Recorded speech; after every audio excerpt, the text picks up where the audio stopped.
मेरे पीछे जो चिड़िया टूक की पहाड़ी पर आपको एक पर्वत दिखाई दे रहा है जिसके ऊपर मेहरानगढ़ दुर्ग स्थित है। इसका निर्माण राव जोधाजी ने 1459 ईस्वी में करवाया था। यह मयूर की आकृति का दिखाई देने के कारण इसे मयूर ध्वजगढ़ भी कहते हैं। इसे गढ़ चिंतामणि भी कहा जाता है।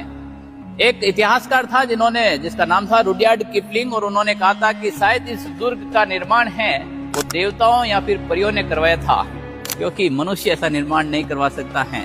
तो जो मैं इस दुर्ग के बारे में आपको बता रहा हूँ, यहाँ से ऐसा किंवदंती है। पहले बताया जाता है कि यहाँ से आपको पाकिस्तान का लाहौर साफ दिखाई देता था इस गढ़ से।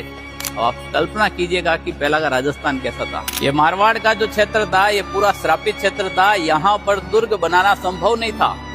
कहते हैं कि राव जोधाजी करणी माता की शरण में जाते हैं और करणी माता के आशीर्वाद से इस दुर्ग की नींव स्वयं करणी माता अपने हाथों से रखती हैं। कहा जाता है कि इस दुर्ग के अंदर राजूराम मेघवाल नाम के जिंदा व्यक्ति की बलि दी गई। उनके बलिदान को भी इतिहास में याद किया जाता है। ये वो दुर्ग है जहां पर राजा युद्ध से वापस आता तो रानियां किवाड़ बंद कर देती थी।